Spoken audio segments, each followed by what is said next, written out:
Espace TV, le 22h.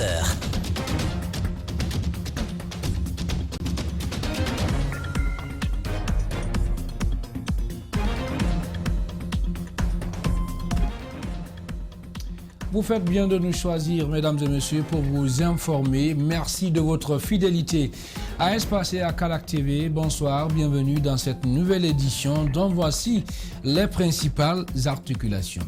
À la une de l'actualité, Mamadou Bo Keïta, ex-ministre de la Sécurité et ambassadeur de Guinée au Sénégal, est décédé des suites de maladie mercredi à Conakry, un décès qui concerne à plus d'un titre ses anciens collaborateurs. C'est le cas de l'ancien Premier ministre Ahmed Tidiane Souaré qui estime que le défunt a été un cadre qui s'est donné pour la nation tout entière. Et puis, décidément, le quartier Yimbaya n'a pas fini avec les incendies ce mercredi à Manguebouni. Un incendie provoqué par un court-circuit n'a pas fait de mort, mais tout le contenu d'une maison de 3 pièces est parti en fumée. Changer de religion est-il devenu un problème de société en Guinée? La réponse est oui, vous allez le voir. Ils sont nombreux de nos jours à changer de religion, que ce soit de l'islam vers le christianisme ou l'inverse. Généralement, ils sont confrontés à d'énormes difficultés au sein de leurs familles respectives. Certains même sont rejetés par leur famille. Reportage grand format à suivre dans cette édition d'information. Nous sommes mercredi 18 novembre 2020. Encore une fois, mesdames et messieurs, bonsoir et bienvenue dans ce journal. Merci de votre fidélité à Espace et à Calac TV. Tout d'abord, l'ancien Premier ministre Ahmed Tidiane Souaré se rappelle de Mamadou Bo Keïta, ex-ministre de la Sécurité et ambassadeur de Guinée au Sénégal, décédé des suites de maladie dans la nuit du mardi 17 au mercredi 18 novembre à Conakry. Et selon lui, le défunt a été un cadre qui s'est donné pour la nation guinéenne. Il est au micro d'André Moussi Milimono. Je l'ai connu en tant que membre du gouvernement de l'Art Consensus du Premier ministre Biaté. Et après, je l'ai connu parce que ensemble nous avons séjourné au PM3 pour des raisons peut-être différentes, mais en tout cas à l'arrivée du CNDD. Et après, je l'ai connu ambassadeur de la République de Guinée auprès de la République du Sénégal à Dakar. C'est un cadre qui s'est donné pour la nation. C'est la raison pour laquelle j'exprime mes condoléances attristées à sa famille et à tout le peuple de Guinée. Il y a quelques mois, on n'était pas en contact. Je l'ai rendu visite à l'ambassade de Guinée à Dakar. À son retour, on se voyait de temps à autre. Mais ces derniers temps, je n'avais plus ses nouvelles. Voilà, Ahmed Tidiane Souaré, ancien Premier ministre de Guinée. Encore le choc et la consternation au quartier Yimbaya Manguebouni. C'est dans la commune de Matoto. Un incendie provoqué par un court-circuit n'a pas fait de mort, mais tous les objets ont été consumés dans une maison de 3 pièces. Le drame s'est produit ce mardi aux environs de 16h. Mariam Fodé Kamara et Tierno Sadouba nous signent ce reportage. Suivez. À Yimbaya Manguebouni, une maison de 2 chambres salon est partie en fumée mardi soir. De la bibliothèque au fauteuil jusqu'aux habits, tout a été consumé par le feu. Un court-circuit serait à l'origine, nous a témoigné le chef de famille. L'incendie a été provoqué par un coup de circuit à partir du plafond. Et c'est ce qui a pris non seulement la chambre de mes enfants, y compris le grand appartement que ma famille, le reste de ma famille et moi, j'étais obligé de quitter. Massouma était aussi présente quand l'incendie s'est produit.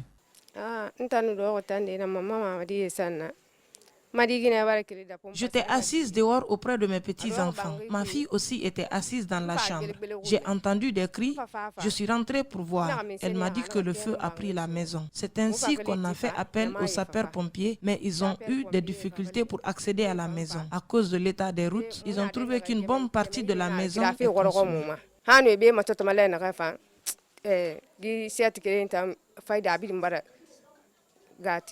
Cette famille a tout perdu aujourd'hui. Sur le visage de la mère de famille, le choc est perceptible. Elle en appelle aux bonnes volontés pour se remettre de ce drame. Nous avons tout perdu. Les habits avec lesquels je suis revenue de la ville, c'est tout ce que j'ai. Donc j'appelle les bonnes volontés, le gouverneur, le maire, les chefs de quartier, même le gouvernorat pour nous aider. Nous avons trop souffert. Chercher des choses durant des années et que le courant vienne tout détruire, c'est dur. Ces derniers temps à Conakry, notamment au quartier Yimbaya, où 3 personnes ont péri dimanche dernier dans un court-circuit. Et puis la bonne gouvernance a reculé en 2019, contrairement à l'année précédente. C'est l'indice Mo Ibrahim qui révèle ce recul de 48,8 contre 49 sur 100 en 2018. Depuis 2010, seuls 8 pays se sont améliorés dans tous les secteurs donc de la bonne gouvernance. Notre pays, la Guinée, a gagné une place, mais faut-il s'en féliciter pour autant? Un économiste souligne qu'il faut relativiser cette performance. Mamadou Sadio Baldé et Tierno Saïdouba nous signent ce reportage. Premier indicateur, la sécurité et l'état de droit qui englobe la justice, la lutte contre la corruption, la liberté d'expression. Deuxième indicateur, la participation et l'inclusion. Les fondements pour les opportunités économiques sont au troisième indicateur. Et le dernier, c'est l'indice du développement humain. Sur tous ces critères, la Guinée n'a pas atteint la moyenne. Pour le premier indicateur, la Guinée, c'est-à-dire sécurité, état de droit, et l'état de droit, la Guinée avait 43,4% sur 100. Sur la participation, on a 38,3%. Fondement d'opportunité, on a 43%. Développement humain, 45,2%. Ce qui nous donne une moyenne de 42,5 sur 100. Ce qui veut dire qu'on n'a pas la moyenne. Toute une décennie, la Guinée a obtenu 1,3%. Le pays a certes avancé d'une place par rapport à 2018, mais l'horizon est encore sombre comparé aux pays voisins comme la Côte d'Ivoire.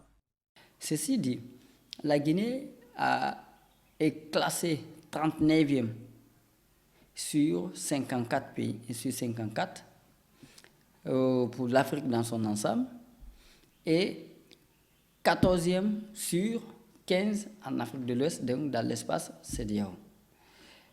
Une autre information, c'est que l'écart que la Guinée a enregistré sur la décennie est de 1,3%. En matière de gouvernance, les pays des océans, affirme l'universitaire, ont réussi à bâtir des administrations saines et surtout efficaces. Vous avez en premier lieu l'île Maurice, ensuite vient le Cap-Vert et le Seychelles. Ce sont les 3 premiers pays en matière de gouvernance en Afrique. Ensuite vient le Botswana. Le Botswana, qui certes n'est pas un grand pays, mais donc quand vous regardez les économies de ces pays, ce ne sont pas de très grandes économies. Mais l'avantage de ces pays, c'est d'avoir créé des administrations véritablement indépendantes. Faut-il souligner que sur les 10 ans, la Guinée est restée toujours 14e sur les 15 en Afrique de l'Ouest. Voilà, merci donc à Mamadou Sadio Baldé pour ce reportage.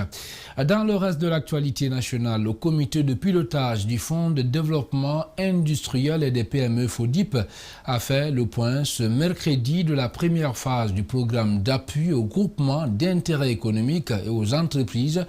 Durant cette première phase, le FODIP a assisté plutôt plus de 136 structures impactées par la pandémie de Covid-19 pour plus de 700 emplois directs et indirects préservés.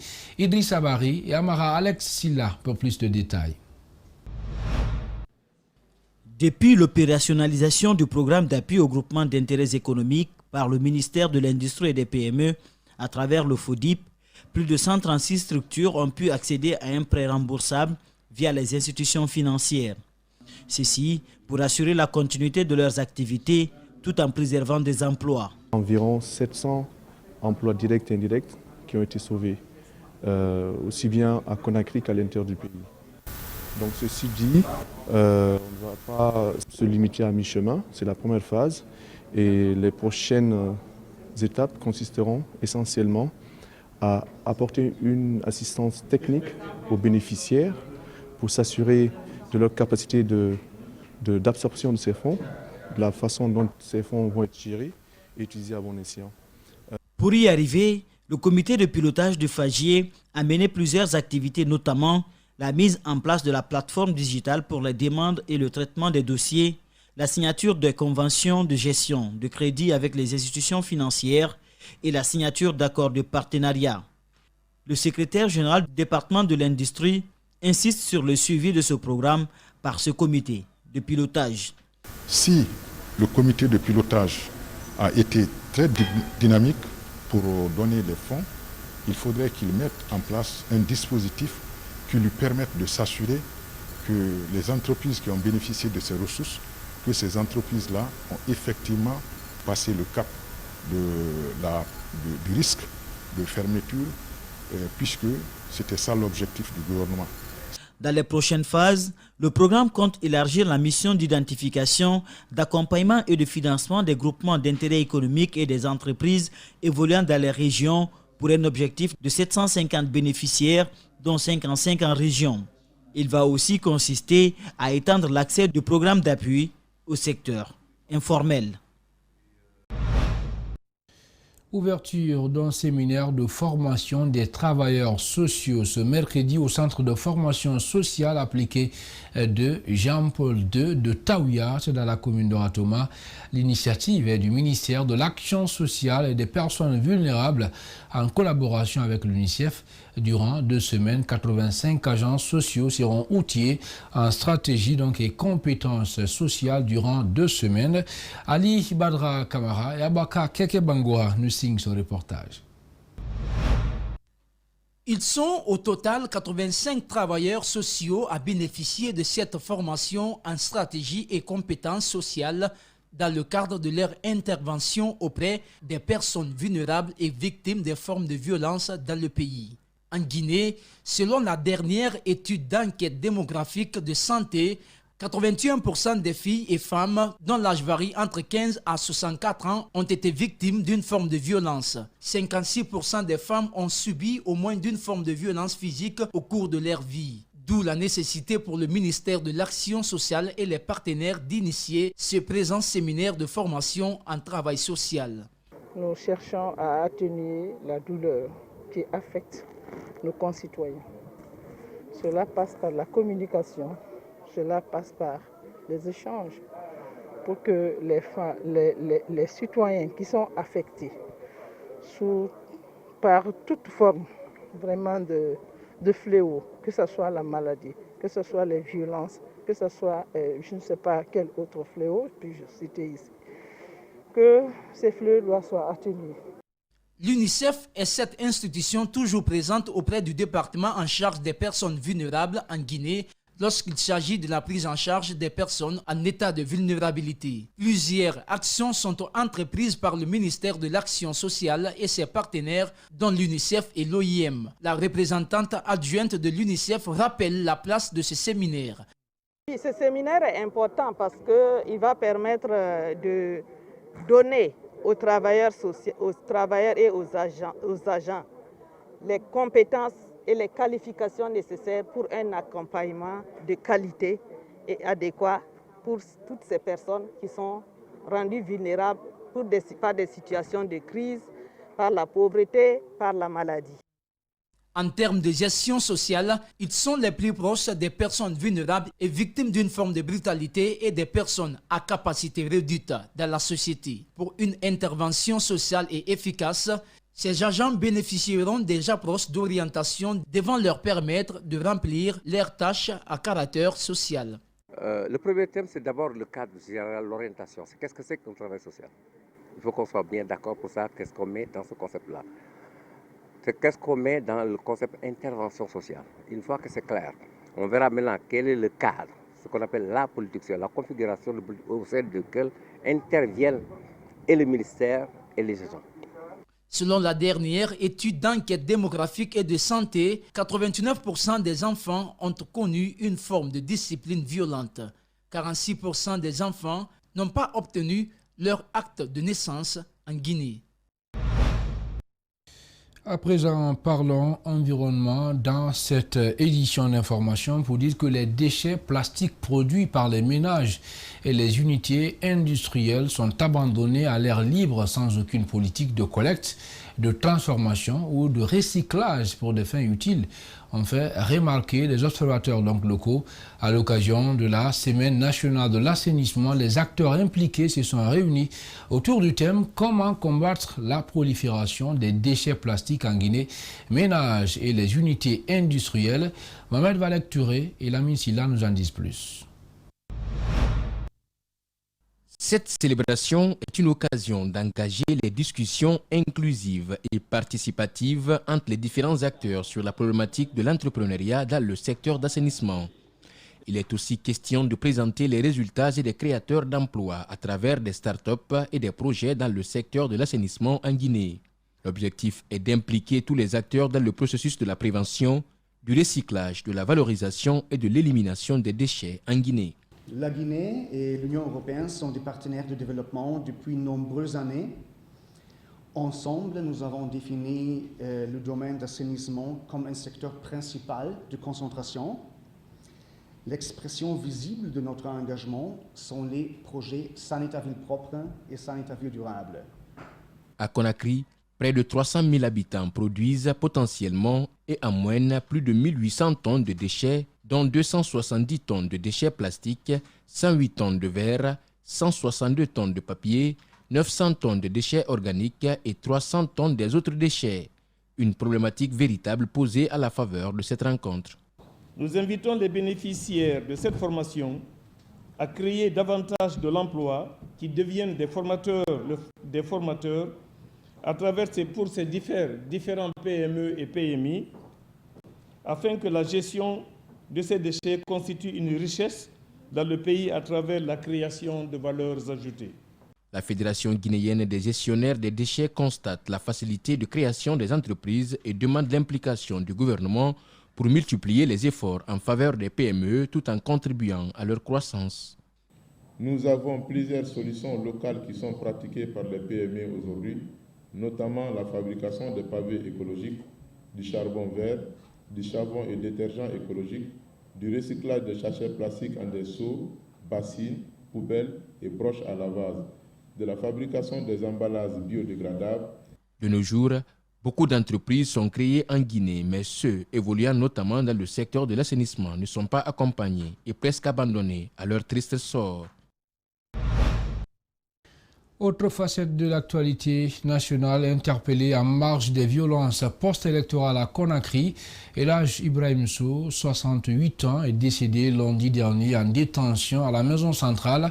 Le ministère de la Justice a apporté des précisions sur les circonstances de sa mort. Reportage Diéné Bemba Koulibaly.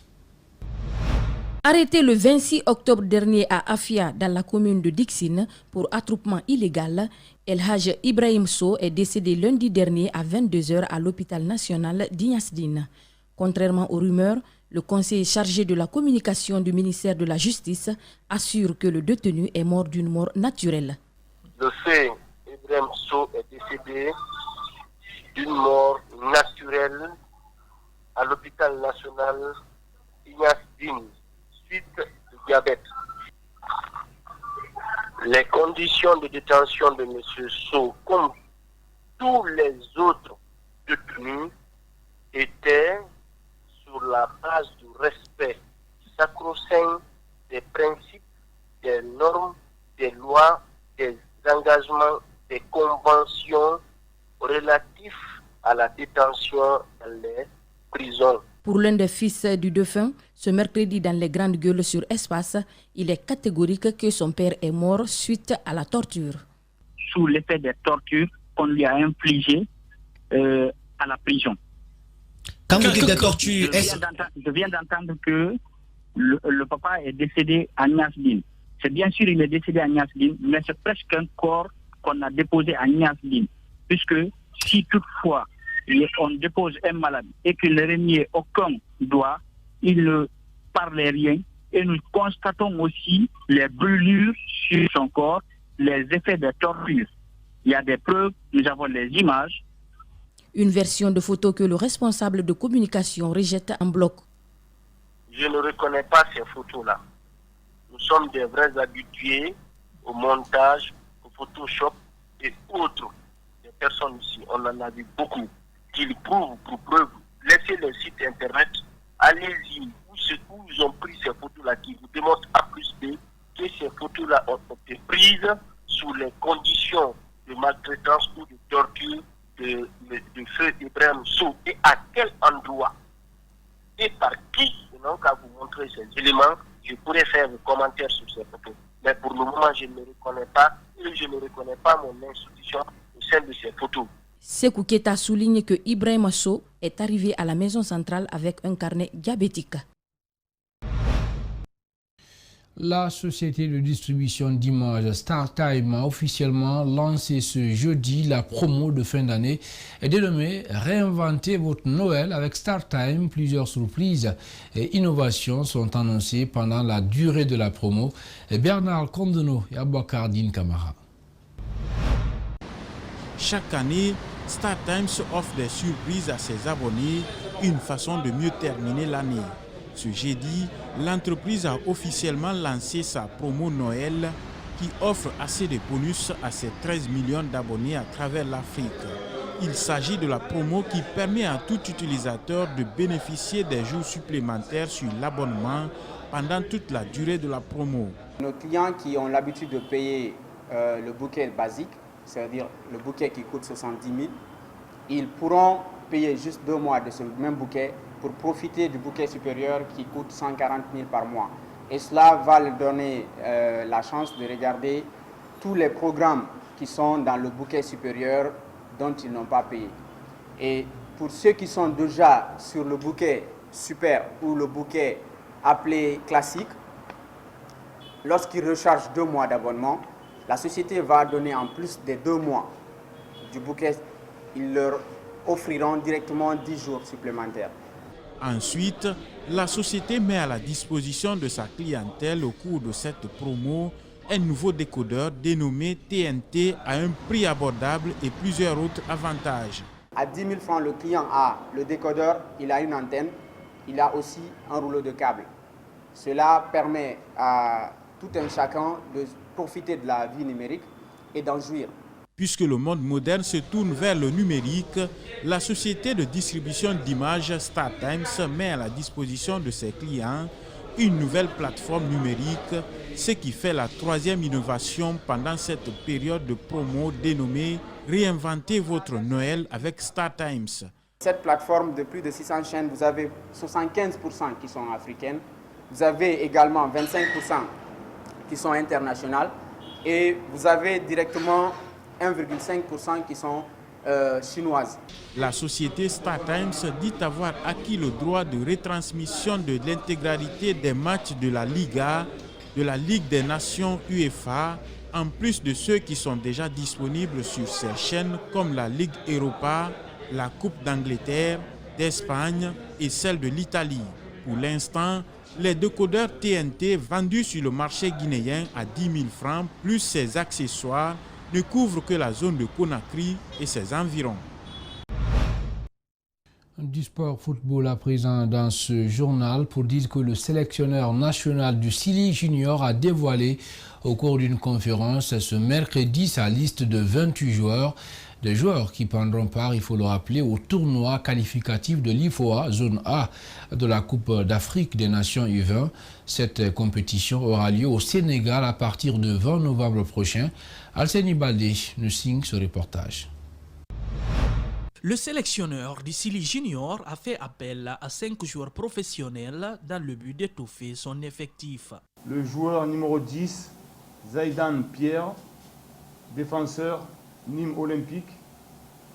Le joueur numéro 15, Bangoura Sekou Tidjani, milieu, Bassachir. Le joueur numéro 27, Berete Ibrahima Sori, attaquant, PSV Eindhoven. Le joueur numéro 27, Touré Alia, Bassachir, attaquant.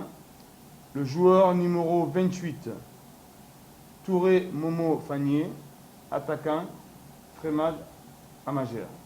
Yambobo Baldé a expliqué aussi les raisons de l'absence d'Algassi Mouba sur la liste des joueurs sélectionnés. On m'a communiqué une information pour me dire qu'il doit suivre des examens parce qu'il a une douleur. par rapport à ça, il est sorti du côté sportif. On l'a mis au côté médical. Et après ce que me dit le docteur, il serait pour l'instant pas apte à pouvoir faire la compétition. L'ancien défenseur du Sili national évalue également les chances de son équipe face à ses adversaires. Bobo Baldé ne s'avoue pas vaincu avant la fin de la compétition. Je suis fier que ça a été d'abord organisé en Guinée. En tout cas, moi, quand j'ai commencé à jouer dans cette compétition, j'ai commencé quand on a joué en Guinée. Donc, je suis fier. Et donc, je donne beaucoup de valeur à cette compétition. Et j'espère qu'on va partir là-bas pour la gagner. Le Sili national U20 s'envole pour Dakar ce mercredi soir. La sélection nationale junior évoluera dans le groupe B en compagnie du Mali, de la Mauritanie et de la Guinée-Bissau, tandis que le Sénégal, la Gambie et la Sierra Leone composent la poule A. Seul le vainqueur du tournoi se qualifiera pour la phase finale de la CAN U20 qui se déroulera en mars 2021 en Mauritanie. Place à présent à cette rubrique Notre angle. Ils sont nombreux de nos jours à changer de religion. Je vous le disais au sommaire, que ce soit de l'islam vers le christianisme ou l'inverse, généralement, ils se sont confrontés à d'énormes difficultés au sein de leurs familles respectives. Et certains même sont rejetés par leur famille. Mais comment vivent-ils ce changement? Une de nos équipes a cherché bien sûr à le savoir.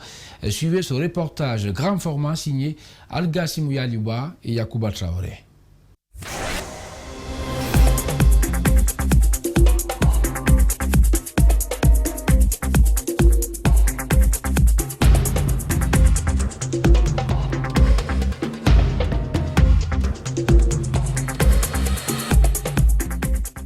Il a entendu les voisins prier là-bas. Il m'a dit, Diogo, ça fait longtemps que j'ai remarqué que tu ne pries pas. Il y a quoi? Je ne sais pas comment c'est sorti dans ma bouche. Je le dis, je ne suis plus musulman. Ces faits remontent à l'an 2009. Ibrahima Diogo Bari pratiquait la religion musulmane correctement selon lui. J'étais un fervent pratiquant. J'étais un musulman pratiquant parce que je jeûnais tous les jeudis. Un jeudi ne passait pas sans que je ne jeûne. Les 5 prières, ça j'étais régulier. Un fait va l'amener à changer de religion. Le musulman d'hier devient chrétien. Il y avait un temple dans le quartier là, il y avait un autre grand, il venait de la Libye. Il avait fait la Libye, il a traversé pour partir en Suisse. Il avait marié une blanche. Ils sont revenus ici, mais il nous a appris un alphabet ici, un alphabet poulard. Il dit ça c'est propre au peuple. Comme les Hébreux ont leur écriture, les Arabes ont leur, les Chinois, le Français. Il nous a fait savoir qu'un peuple sans écriture, c'est pas un peuple complet. Donc, je me suis intéressé par rapport à la langue, par nationalisme. Mais par après, il nous disait, si tu vois, les Arabes, ils sont venus, ils ont pu nous dominer à cause de leur écriture. Moi et beaucoup de jeunes, nous étions excités pour savoir cet alphabet qui est propre à nous, à notre langue, le poulard. Dans sa famille, la décision n'est pas acceptée. Lui non plus. Désormais, Diogo le chrétien n'est plus la bienvenue à la maison. Toute la famille s'est désolidarisée. D'autres m'ont menacé, d'autres m'ont dit ok, moi quand même, je tenais à toi, tu me plaisais, mais si c'est ça, tu ne peux plus compter sur moi. Si c'est des frères, dire je n'ai plus mon jeune frère, ne compte pas sur moi pour avoir un frère. D'autres aussi me disaient, si c'est moi qui est ton oncle, toute la famille en général, ils étaient unanimes là-dessus. Ils avaient rejeté en bloc cette idée. Mais moi-même, j'étais déjà pris entre le marteau et l'enclume parce que les jeunes là, c'était presque ma deuxième famille. Je ne priais plus régulièrement à la maison. J'étais avec mon frère, lui c'est un militaire. C'est comme ça, j'ai délaissé, jusqu'à ce que c'est devenu réalité. Entre-temps, il obtient son bac et part poursuivre ses études à Kindia, sans compter sur l'aide de sa famille, déçue par son changement. Ça a été un choix vraiment que j'ai failli regretter. Même si je ne le regrette pas aujourd'hui parce que j'ai mon diplôme. Il est difficile d'obtenir de chiffres concernant le nombre exact de personnes qui changent de religion, mais il est clair que des mouvements existent dans toutes les religions. De l'islam vers le christianisme ou du christianisme vers l'islam. Chez les musulmans, cela fait partie des 3 péchés majeurs. Selon ce religieux, la sanction dépend de la nature de l'état dans lequel vit le concerné, selon qu'il soit laïque ou islamique. Si il change de religion, si nous sommes dans un État où c'est l'islam qui juge, c'est-à-dire c'est la charia, en ce moment, il doit être lapidé. Et contrairement aux États laïques, par exemple le nôtre, là, c'est à l'État de voir son sort. Est-ce qu'il est condamnable ou il n'est pas condamnable? Qu'en est-il de la foi chrétienne? Que dit la Bible concernant cette situation? Chez nous, quand cela se pose et que l'on a apostasié, ça veut dire qu'on a quitté la communion, automatiquement le fait que tu aies décidé de partir, tu t'exclus de la communion. Ce n'est pas l'Église qui t'exclut en tant que tel, mais c'est toi-même qui décides de t'exclure. 9 ans après, le jeune décide de revenir à l'islam. Aujourd'hui, il a repris ses prières avec une foi musulmane, dit-il. Pour lui, malgré tout, le temps passé dans le christianisme est une expérience qui pourrait lui être bénéfique. Oustaz Ramadan assure que dans cet autre cas, l'idéal est de l'accueillir les bras ouverts et de l'aider à demeurer. Il doit être accueilli. Et donc, les musulmans ne doivent pas l'abandonner et on ne doit pas le repousser. On ne doit pas dire qu'il ne peut pas se repentir. Il peut se repentir. Tu te confesses, tu reconnais tes péchés et tu fais une profession publique devant toute la communauté pour te réintégrer. Et dès que tu réintègres, il n'y a pas à refaire un autre baptême. Ton baptême est déjà valide. Donc, tu continues ta place et les autres vont t'entourer pour t'aider à pouvoir éviter peut-être les événements qui t'ont amené à partir. Diogo Barry a tenu à préciser que durant ces années passées en christianisme, il n'a reçu aucun franc pour avoir changé de religion. Une réponse selon lui à ceux qui pensent qu'il a été payé pour être chrétien. On ne m'a pas payé pour être là-bas, on ne m'a pas frappé pour être là-bas. Et quand j'ai été aussi, personne ne m'a dit que quand tu viens ici, c'est pour toujours. Non. La Guinée est un pays laïque où chacun est libre de pratiquer sa religion. Malgré tout, ces personnes qui changent de religion se heurtent souvent à des fortes pressions sociales, indiquent ceux et celles qui ont tenu à témoigner sous anonymat. Voilà, merci donc à Algassimou Yaliba pour ce brillant reportage. Mesdames et messieurs, c'est cet élément qui met fin à cette édition d'information, une édition réalisée par Ali Badra Kamara. Elle a été conduite à la régie et au cadrage par le très discret Lamine Sidibé, assisté d'Abakar Fotesouma et de Cheikh Omar Kaba. Merci à tous de l'avoir suivi, où que vous soyez dans le monde, mesdames et messieurs. Nous vous souhaitons une excellente suite des programmes sur Espace et Calac TV. Bonsoir.